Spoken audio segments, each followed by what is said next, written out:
Olá, meus caros alunos, eu sou o professor Sérgio Araújo e hoje nós iniciaremos o curso de antibiótico terapia.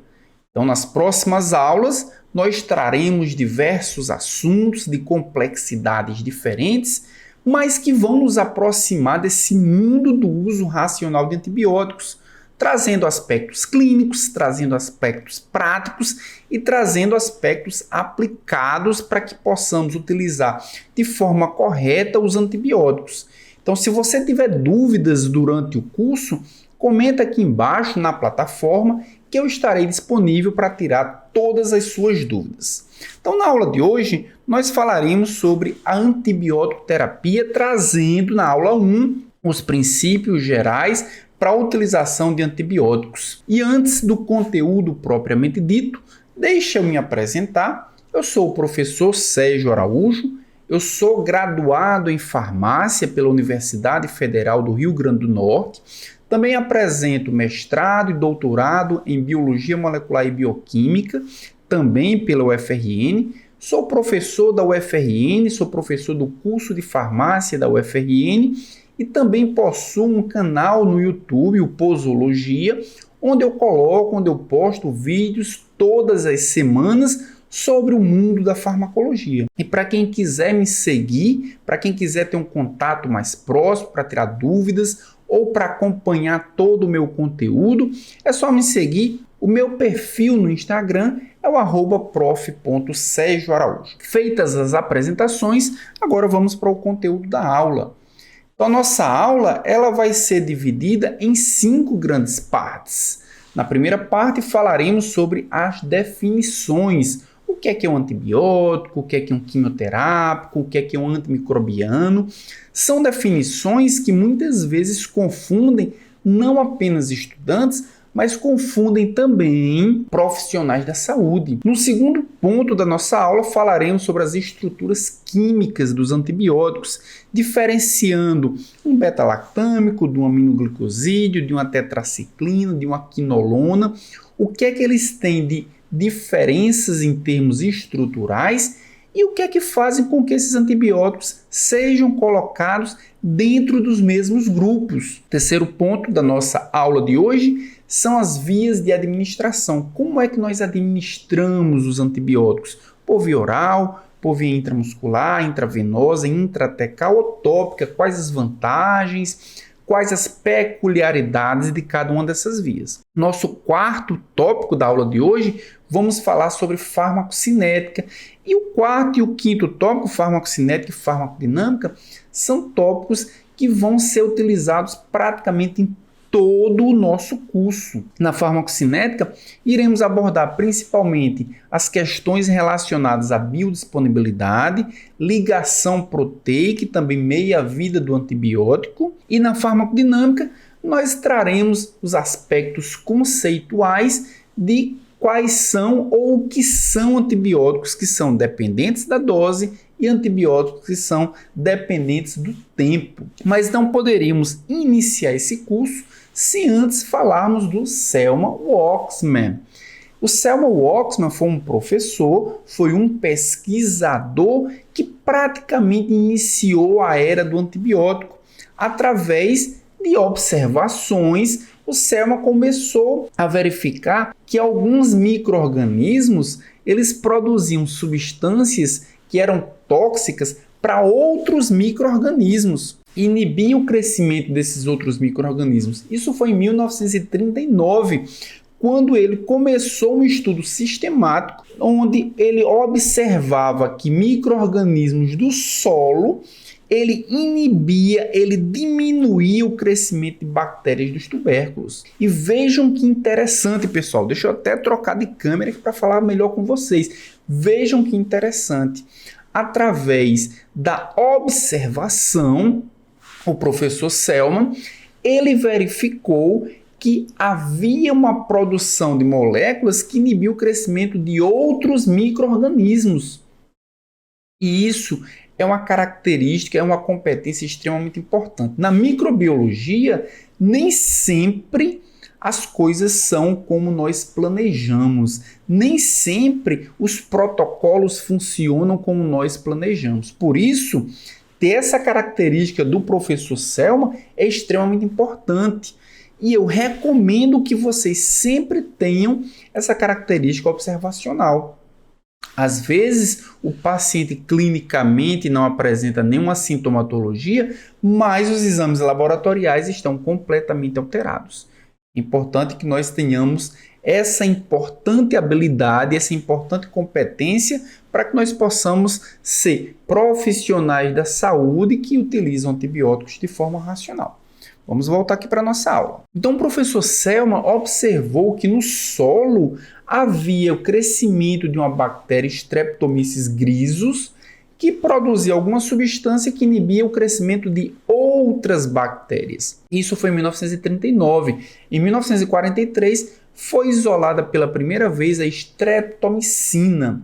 E a streptomicina hoje é muito utilizada para o tratamento, por exemplo, da tuberculose. Então vejam que, a partir de um estudo observacional, foi descoberto que as bactérias produziam substâncias que não eram visíveis a olho nu, e a mesma coisa aconteceu com Alexander Fleming, quando descobriu a penicilina, como nós veremos posteriormente em outra aula desse curso. Aqui embaixo nesse slide nós temos algumas definições que são extremamente importantes e que nem sempre o estudante ou até mesmo o profissional de saúde ele consegue fazer distinções muito precisas. Então, primeiro, antibiótico. O que é um antibiótico? Muitas vezes a gente utiliza de forma indiscriminada antibiótico, quimioterápico, antimicrobiano. Será que são as mesmas coisas? Antibiótico é o quê? Uma substância com atividade antimicrobiana.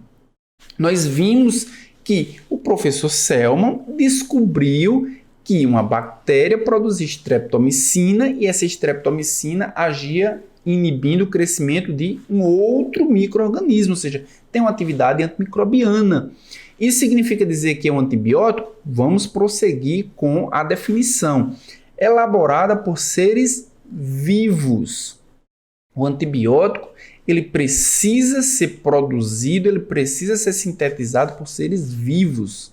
Então, substâncias laboratoriais, elas não são consideradas antibióticos.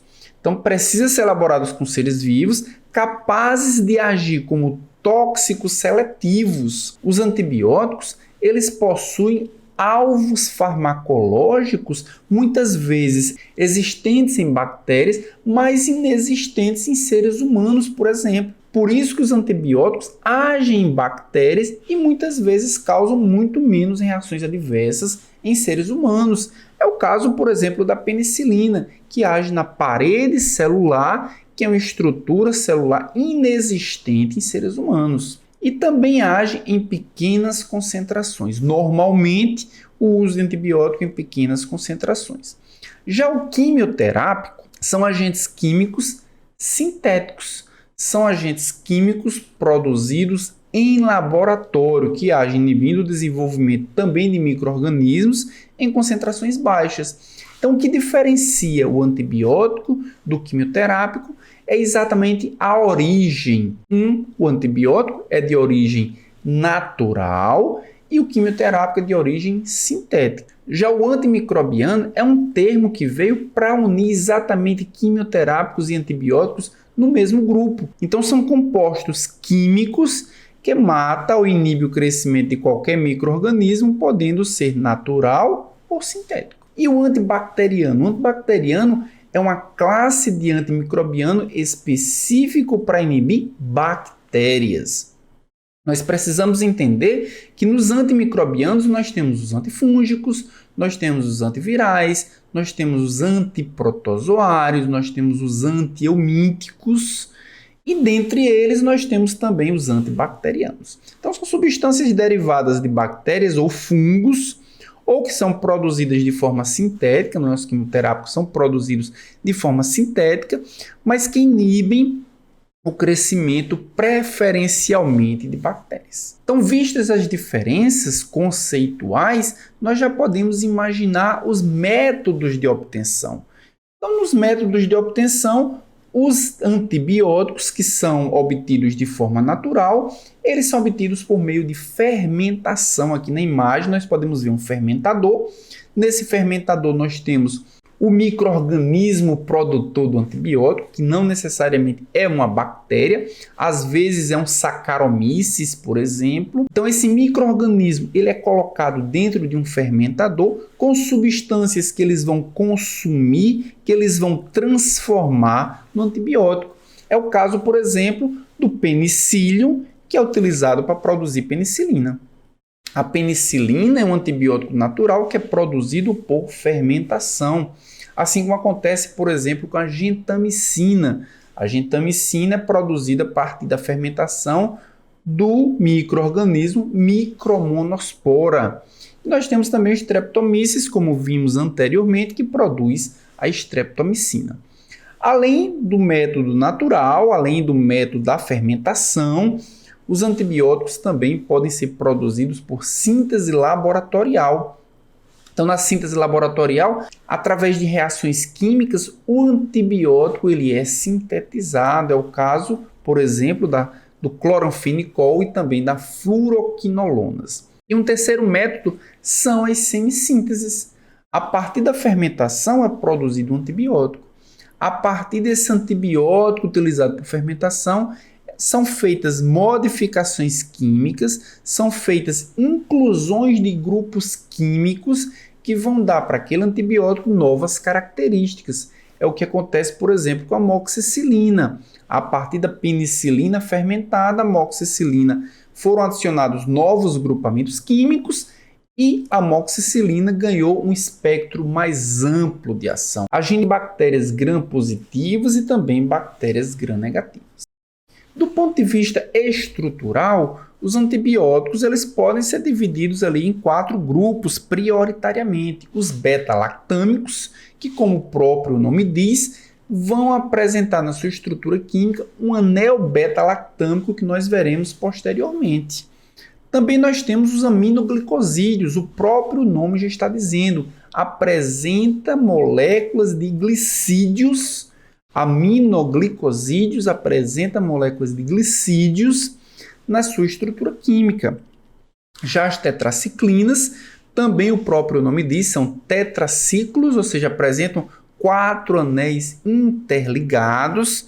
E o quarto grupo são as quinolonas. As quinolonas apresentam na sua estrutura uma semelhança com bases nitrogenadas.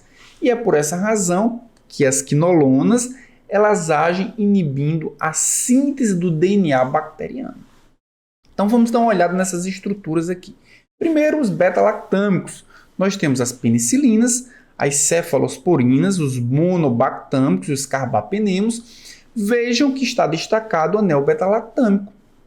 Então as penicilinas apresentam esse anel tetraédrico com um heteroátomo de nitrogênio acoplado a esse anel que caracteriza o anel beta-lactâmico. Mas vejam que não é só o anel beta-lactâmico que faz parte dessa estrutura. Acoplado ou anexado à estrutura tem vários outros grupos químicos.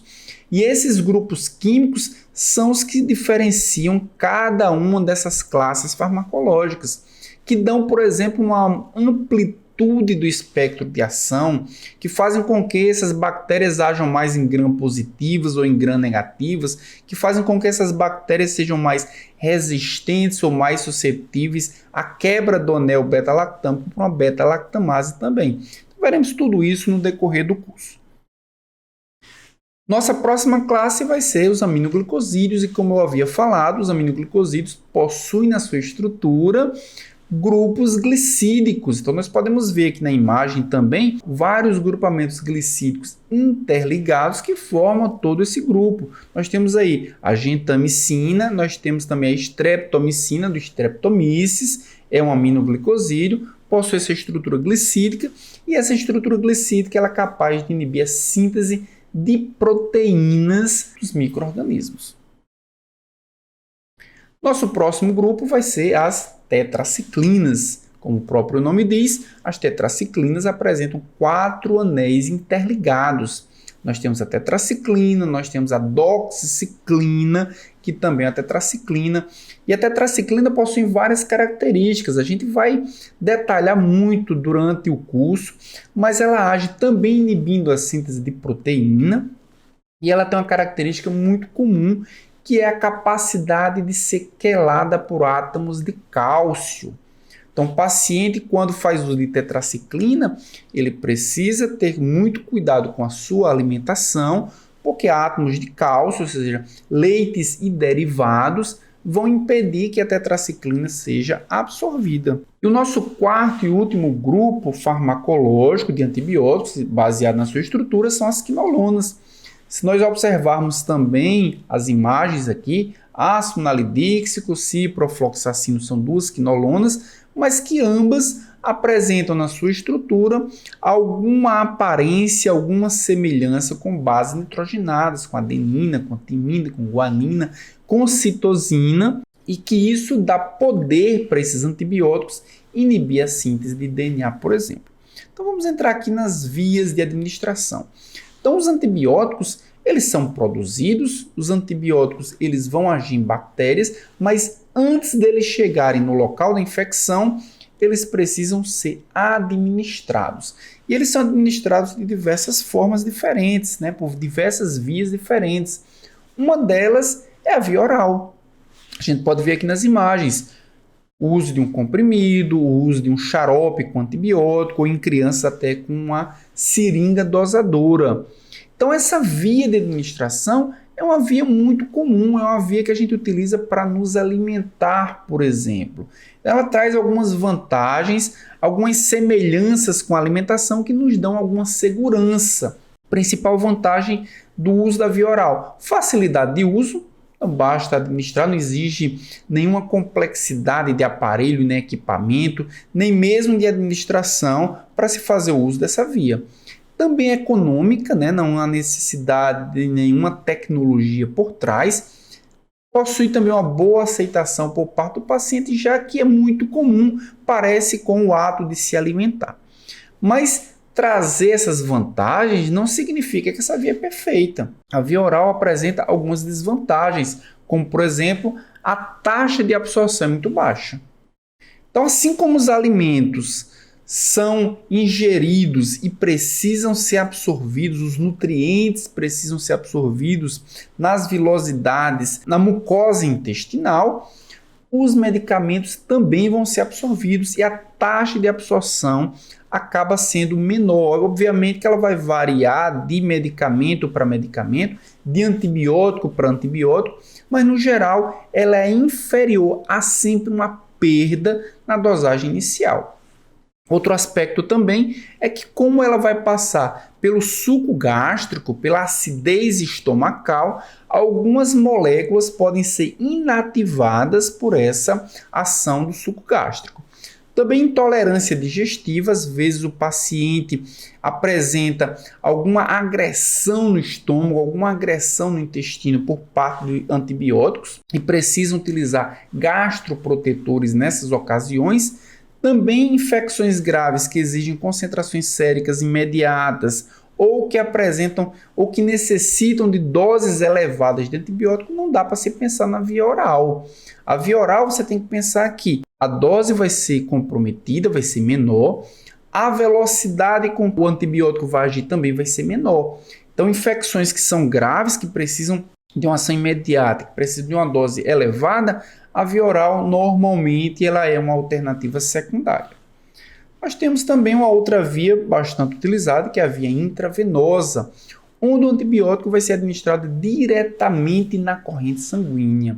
Vai ser utilizado o acesso venoso para que esse antibiótico consiga chegar à corrente sanguínea.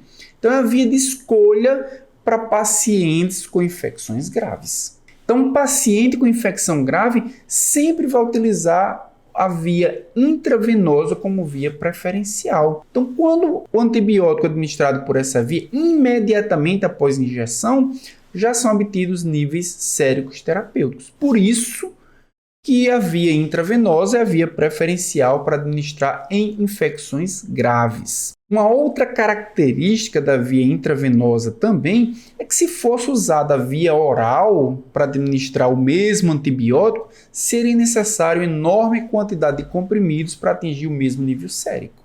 Então, a via intravenosa já traz em relação à via oral essa enorme vantagem de diminuir a exposição a uma quantidade excessiva de comprimidos. Também, como nós já vimos com a via oral, a biodisponibilidade da via intravenosa ela é integral, não há necessidade de absorção. O antibiótico vai ser administrado diretamente na corrente sanguínea. E uma outra possibilidade também, uma outra característica também, é a administração quando o paciente está vomitando. Quando o paciente está vomitando, mesmo que a infecção não seja grave, a melhor alternativa é a via intravenosa. A via intramuscular, ela serve apenas para ser utilizada quando os antibióticos prescritos, elas precisam ser administrados, por exemplo, uma dose única. Administrada em dose única, a infecção ela não necessariamente é grave, apesar da via intramuscular ela ter uma velocidade de ação maior do que a via oral, mas a infecção não necessariamente é uma infecção grave, mas ela vai ser administrada em dose única. Por quê? Porque ao ser administrado no músculo, muitas vezes o antibiótico ele fica armazenado na estrutura muscular e vai sendo liberado aos poucos. É o que acontece, por exemplo, com a penicilina benzatina, que é utilizado para tratar infecções das amígdalas, a amidalite, a faringite. Ou quando o paciente precisa administrar o antibiótico em poucas doses. Por exemplo, a mesma penicilina benzatina, administrado 3 doses para a fase latente tardia de luz. Nesses casos, ele é administrado em poucas doses, a via intramuscular aumenta o intervalo entre as doses, facilitando assim a posologia. Ou então, quando o paciente precisa administrar o antibiótico em dose única para uso domiciliar. É o caso, por exemplo, da teicoplatina, ertapenem, quando administrado para algumas infecções bem específicas. Então, a via intramuscular é uma alternativa, muitas vezes utilizada não apenas pensando na velocidade de ação, mas pensando na comodidade posológica. Outra via também utilizada, muito mais rara, é a via intratecal, e é utilizada principalmente quando o antibiótico ele não consegue atingir o sistema nervoso central, quando ele tem dificuldade em atravessar a barreira hematolicórica. Então vejam aqui nas imagens que o antibiótico ele é administrado diretamente no líquor. Já que esse antibiótico tem dificuldade de atravessar a barreira hematolicórica, nada mais justo que fazer a administração diretamente no local de infecção. Algumas infecções do sistema nervoso central, como a meningite, por exemplo, ela pode necessitar dessa via para que o antibiótico consiga chegar em níveis séricos lá no local de infecção. Já a via tópica, nós podemos ver aqui nas imagens também, pode ser a dermatológica, pode ser a oftalmológica, pode ser a utilização de cremes vaginais. Essa via é utilizada principalmente quando a infecção ela é restrita. Por que você vai expor o paciente ao uso de um antibiótico sistêmico, muitas vezes um antibiótico que pode causar algum nível de toxicidade, se aquela infecção ela é restrita àquele local, se a infecção é infecção de pele, se a infecção é infecção ocular. Então, nesses casos, o uso de antibiótico no local da infecção é muito mais apropriado que utilizar uma via sistêmica. E como a gente deve escolher a via? Então, diversas vias elas podem ser utilizadas, como a gente viu. A via oral, a via intravenosa, a intramuscular, a via intratecal, a via tópica. Quando é que nós devemos escolher a via? Quais são os critérios para se escolher a via de administração? Vai depender do processo infeccioso. O processo infeccioso é um processo restrito, é um processo sistêmico, é um processo mais grave, é um processo menos grave, é um processo infeccioso onde o antibiótico não chega naquele local de ação de forma fácil, ou seja, a farmacocinética do antibiótico precisa levar em consideração a via de administração. Então, são 3 os critérios: o processo infeccioso em si, o tipo de infecção em si, a gravidade dessa infecção e as características farmacocinéticas do próprio antimicrobiano. Isso é o que faz com que a via de administração seja escolhida de forma mais correta. E já entrando na farmacocinética, do antibiótico, a gente pode ver que o resultado de uma infecção bacteriana ela pode ser determinada por muitos fatores. Dentre esses fatores, a gente pode considerar a virulência da bactéria. Então, bactérias mais virulentas ou menos virulentas podem determinar o destino daquela infecção, mas também a resistência dessa bactéria aos antibióticos, também a resposta imune do organismo, se o paciente está imunocomprometido ou se ele está imunocompetente, e também as propriedades farmacodinâmicas do antibiótico, ou seja, onde age, qual é o local de ação do antibiótico. Tudo isso muitas vezes determina a progressão da infecção, mas nenhuma dessas características ela pode ser modificada pelo profissional de saúde. Onde é que nós entramos para fazer com que essa infecção tenha um outro desfecho? Muitas vezes um fator que faz com que a gente possa modificar são fatores farmacocinéticos do antimicrobiano, que é o que a gente vai ver agora. Um dos fatores muito importantes se refere à capacidade que esse antibiótico tem de ser absorvido. A gente está vendo aqui algumas vilosidades, nós estamos vendo aqui uma região corte no intestino, onde muitas vezes os antibióticos são absorvidos quando administrados por via oral. Assim como qualquer outra substância que vá cair na corrente sanguínea, que precise atingir a corrente sanguínea, os antibióticos precisam ter algumas características que fazem com que eles cheguem na corrente sanguínea. E quando ele chega na corrente sanguínea, ele se torna um fármaco biodisponível. Então, a biodisponibilidade por via oral, ela varia muito. E a biodisponibilidade por via oral, ela nos diz o quanto de antibiótico está disponível para agir naquela infecção bacteriana. E a gente vai ver que isso é extremamente importante para que nós possamos decidir qual será a dose administrada ao paciente. Então, nós podemos ver aqui nessa imagem que existem biodisponibilidades muito diferentes. Por exemplo, quando a gente pensa na administração de um aminoglicosídeo, lembram a estrutura do aminoglicosídeo? Ela possui vários glicídios na sua estrutura. E esses glicídios fazem com que, essas moléculas glicídicas fazem com que a estrutura do aminoglicosídeo seja hidrossolúvel. Mas as membranas plasmáticas das células intestinais, dos enterócitos, ela é lipofílica.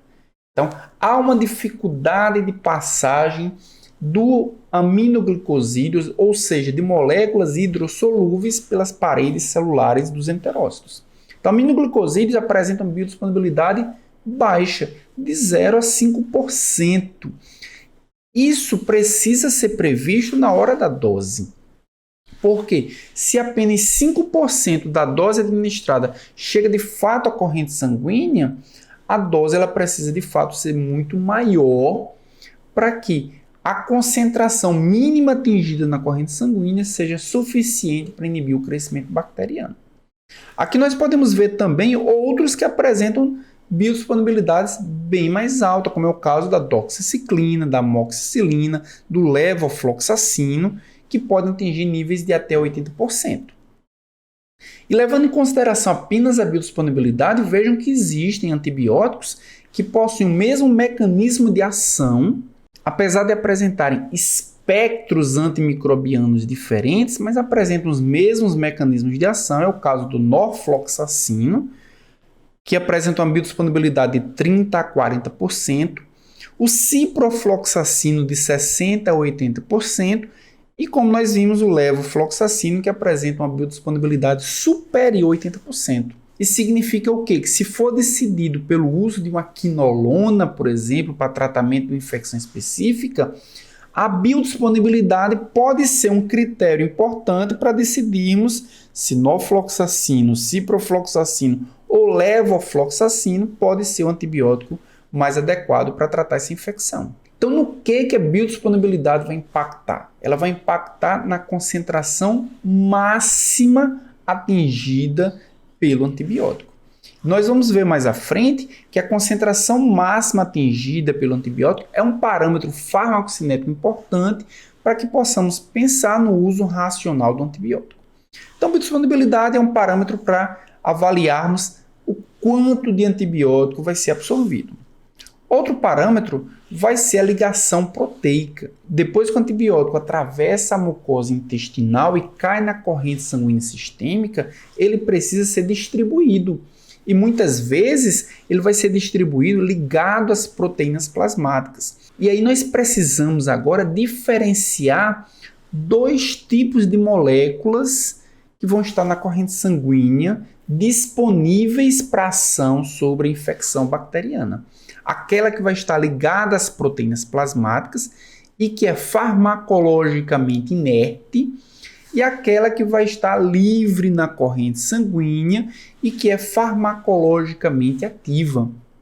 Então, quanto mais molécula ligada à proteína, menor a fração de moléculas ativas farmacologicamente. Então, quanto menor a taxa de ligação às proteínas plasmáticas, maior é o grau de penetração do antibiótico no tecido. Por exemplo, ampicilina, eritromicina e cefalexina têm capacidade ou taxas de ligação às proteínas plasmáticas de 15 a 20%.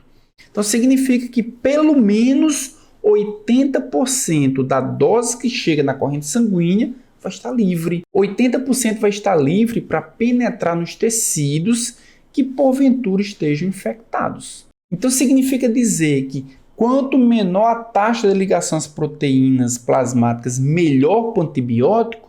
Para chegar ao local de ação, sim.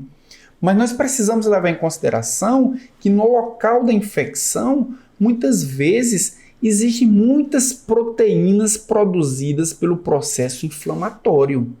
E quando a proteína se desliga da albumina, por exemplo, e atravessa o tecido e chega ao local da infecção, lá no local da infecção, além do alvo farmacológico na própria bactéria, o antibiótico também vai se ligar às proteínas da infecção, às proteínas do processo inflamatório. Então nós temos que considerar que quanto menor a taxa de ligação às proteínas plasmáticas, mais fácil para o antibiótico chegar ao local da infecção. Mas quando ele chega no local da infecção, o antibiótico também vai se ligar às proteínas inflamatórias daquele local e ele vai demorar a sair do local da infecção, o que é muito bom. Então, quanto maior a taxa de ligação às proteínas plasmáticas, mais tempo vai demorar o antibiótico no local da infecção. Então, a partir dessas informações que nós podemos ver aqui na tela, nós podemos dizer que, por exemplo, a cefalexina, que é uma cefalosporina, ela tem uma capacidade maior do que a cefazolina, por exemplo, de chegar ao local da infecção. Mas a cefazolina, ela demora mais tempo agindo no local da infecção do que a cefalexina, porque se liga às proteínas do local da infecção e isso faz com que a capacidade dela de sair do local da infecção seja menor.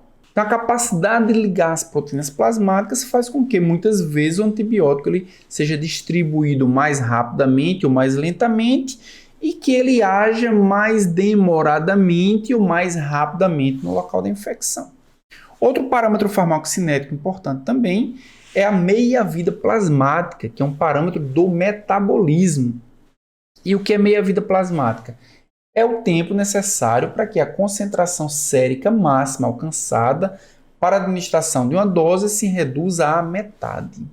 Então, quando administramos um fármaco, um antibiótico, ele vai ser absorvido, ele vai ser distribuído, ele vai ser metabolizado e vai ser eliminado. Durante essa fase de metabolismo e eliminação, quando a concentração sérica cai para metade, o tempo necessário para que isso ocorra é chamado tempo de meia-vida plasmática. E nós podemos ver aqui que os tempos de meia-vida variam muito. Por exemplo, penicilina, cefalotina e cefalexina têm tempos de meia-vida bastante curtos, menos do que 1 hora. Já a azitromicina possui um tempo de meia-vida relativamente longo, de 20 a 70 horas aproximadamente. E é exatamente com base no tempo de meia-vida que é estabelecido o intervalo entre as doses. Quanto mais rápido o fármaco é eliminado, mais rapidamente ele precisa ser reposto. A gente vai ver mais adiante que um parâmetro farmacocinético importante é que a concentração desse fármaco esteja sempre acima da concentração inibitória mínima, ou seja, aquela concentração mínima necessária para inibir o crescimento bacteriano. Ou seja, o intervalo entre as doses vai fazer com que a administração seja mais frequente ou menos frequente, e a frequência vai depender do tempo de meia-vida do fármaco. Então, quando olhamos agora para os parâmetros farmacocinéticos propriamente dito, como eu havia falado para vocês, embora não possamos influenciar a forma como os medicamentos são metabolizados, nós podemos influenciar na forma como eles são administrados. A via de administração, a hora do dia, a dose, a frequência, a velocidade de administração, tudo isso vai influenciar na forma como o fármaco vai demorar mais ou vai demorar menos a ser eliminado completamente. Ou se ele vai estar acima ou abaixo da concentração mínima necessária para que ele iniba o crescimento bacteriano. Então aqui nós podemos ver um gráfico típico da administração de um antibiótico por via oral. Então, o antibiótico foi administrado aqui nesse momento e ele aumentou sua concentração porque, obviamente, ele está sendo absorvido. Aqui nós estamos medindo a concentração plasmática do antibiótico. Então, o antibiótico teve a sua concentração aumentada até chegar num determinado momento onde a concentração ultrapassou o mínimo necessário para inibir a infecção. O mínimo necessário para inibir o crescimento bacteriano. Essa concentração é chamada de concentração inibitória mínima. Isso é o que nós queremos. Nós queremos que o fármaco, que o antibiótico, ele sempre esteja acima da concentração inibitória mínima. Só que ele vai continuar sendo absorvido. Lembre-se que há perdas por via oral. Então, quando o fármaco ele é planejado para que haja sempre uma absorção de uma concentração ou de uma dosagem maior do que é necessária para inibir minimamente o crescimento bacteriano. Então, ele continua crescendo, a concentração continua aumentando até chegar na concentração máxima do antibiótico. E essa concentração máxima muitas vezes determina o tempo necessário para que aquele antibiótico haja. Quanto maior a concentração máxima, maior a capacidade que aquele antibiótico tem de permanecer na corrente sanguínea, inibindo o crescimento bacteriano. Mas lembrem-se que essa concentração máxima ela depende da biodisponibilidade. Fármacos que são extremamente biodisponíveis têm uma grande facilidade de atingir a concentração máxima. Fármacos que são pouco biodisponíveis, eles têm dificuldade em atingir a concentração máxima. Um outro parâmetro importante é exatamente esse ângulo aqui, ó. Esse ângulo é a queda da concentração do antibiótico. Essa queda ela pode ser sutil, mas ela pode ser bem drástica. E se ela for drástica, o antibiótico vai passar pouco tempo acima da concentração inibitória mínima. Essa é exatamente a meia-vida do fármaco. A meia-vida do fármaco. Fármacos que têm meia-vida longa, ela tem essa queda sutil. Fármacos que têm a meia-vida curta, ela tem essa queda muito brusca. Além dessa queda, nós podemos ver também que existe uma determinada área, esse A ou C é a área sobre a curva. Qual curva? A curva acima da concentração inibitória mínima. A gente não quer que o antibiótico sempre fique acima da concentração inibitória mínima se ele atinge uma alta concentração máxima. Se ele tem uma queda muito lenta, essa área é grande. Ou seja, fica muito tempo acima da concentração inibitória mínima. Então, nós podemos avaliar também, além da área sobre a curva e da concentração inibitória mínima, esse parâmetro aqui. A relação entre a concentração máxima e a concentração inibitória mínima.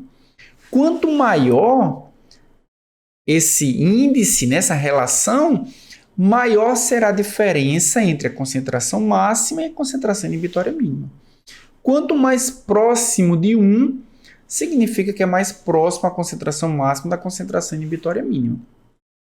E isso vai ser extremamente importante quando estivermos falando sobre resistência bacteriana. Porque algumas bactérias podem ser sutilmente resistentes, que quando a concentração máxima está muito próxima da mínima, mesmo estando acima, elas conseguem crescimento. Porque elas têm algumas características, alguns mecanismos de resistência bacteriana. E um sexto parâmetro é quando o tempo de meia-vida, o tempo, melhor dizendo, é superior à concentração inibitória mínima. Ou seja, é quanto tempo aquele antibiótico fica acima da concentração inibitória mínima. Lembrando que, minimamente, a gente quer que a concentração do antibiótico passe dessa linha. Quanto mais tempo ela passar, principalmente nos fármacos que são dependentes do tempo, melhor para o tratamento com antibiótico. E aqui nós podemos ver parâmetros farmacodinâmicos. Então, do ponto de vista farmacodinâmico, a gente vai dividir os antibióticos em os que são tempo dependente e os que são dose dependente. Os beta-lactâmicos, a penicilina, a cefalexina, por exemplo, eles são tempo dependente. O que é que significa isso? Significa que para eles é importante sempre estar acima da concentração inibitória mínima. Não importa se eles vão estar muito acima ou pouco acima. Não importa se a concentração máxima vai ser muito maior ou se a concentração máxima vai ser pouco maior. O importante é sempre estar acima da concentração inibitória mínima. Para os beta-lactâmicos, eles são tempo dependente, ou seja, importante é o tempo em que eles estão, eles têm sempre que estar acima da concentração inibitória mínima. Por isso que na posologia dos beta-lactâmicos, a frequência de administração ela é grande. Já os antibióticos que são dependentes da concentração, que são os aminoglicosídeos, o mais importante é aquela dose inicial. É a concentração máxima atingida. Então, para os aminoglicosídeos, muitas vezes a concentração máxima é até 10 vezes maior do que a concentração inibitória mínima. Isso é importante por quê? Porque em determinado momento, mesmo que a concentração caia abaixo da mínima, para os aminoglicosídeos, eles têm o que se chama de efeito pós-antibiótico, que nós veremos mais adiante nesse curso também. E o efeito pós-antibiótico significa o quê? Que ele vai ter inibição do crescimento bacteriano mesmo abaixo da concentração inibitória mínima. Então, eles não dependem do tempo, eles dependem da concentração. Se a concentração for muito alta, eles vão conseguir esse efeito pós-antibiótico. Tá? E para que a gente possa finalizar essa nossa primeira aula, vamos falar rapidamente, de forma geral, sobre as reações adversas. Os antibióticos, eles não são isentos de reação adversa. Não é porque eles agem em estruturas bacterianas que eles muitas vezes não reconhecem também estruturas ou alvos farmacológicos nos seres humanos, nos hospedeiros das infecções. Então, uma das reações adversas muito frequentes para os antibióticos são as reações do trato gastrointestinal. O que a gente está vendo aqui são reações adversas numa taxa para cada 10 mil pacientes por dia. Então, problemas gastrointestinais têm uma taxa de 15 para cada 10 mil. Ou seja, a cada 10 mil pacientes que utilizam antibiótico, 15 tem algum problema gastrointestinal. E muitas vezes, esse problema gastrointestinal, que frequentemente é a diarreia, acontece porque os antibióticos eles não são específicos para um tipo bacteriano que causa doença. Muitas vezes eles destroem a microbiota normal. A gente vai ver mais adiante nesse curso também, mas eles destroem a microbiota normal e a microbiota normal ela é protetora.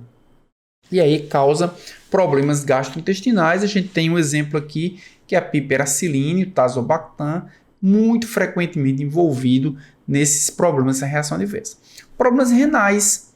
Então, 12 em cada 10 mil que usam vancomicina têm algum problema renal. Aminoglicosídeos também são nefrotóxicos.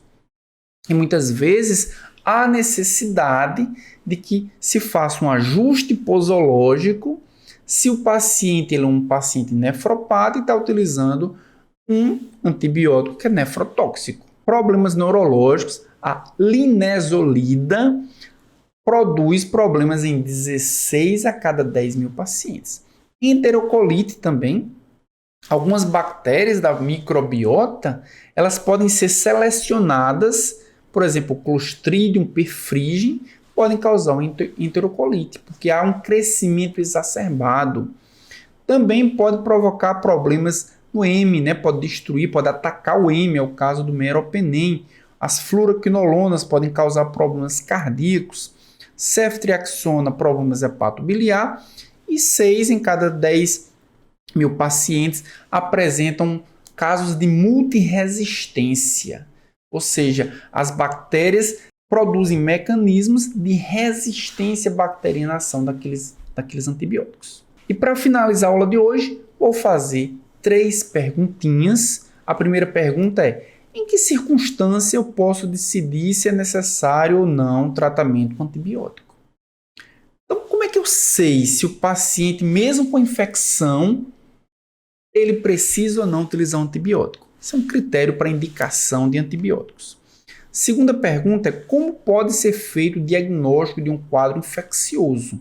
Será que existe um critério que eu possa dizer, esse paciente certamente ele tem uma infecção? A gente vai ver isso nos caminhos para o diagnóstico de infecção. E a pergunta 3, é seguro usar antibiótico na gravidez? Será que todos os antibióticos podem ser utilizados na gravidez? Será que existem gradações?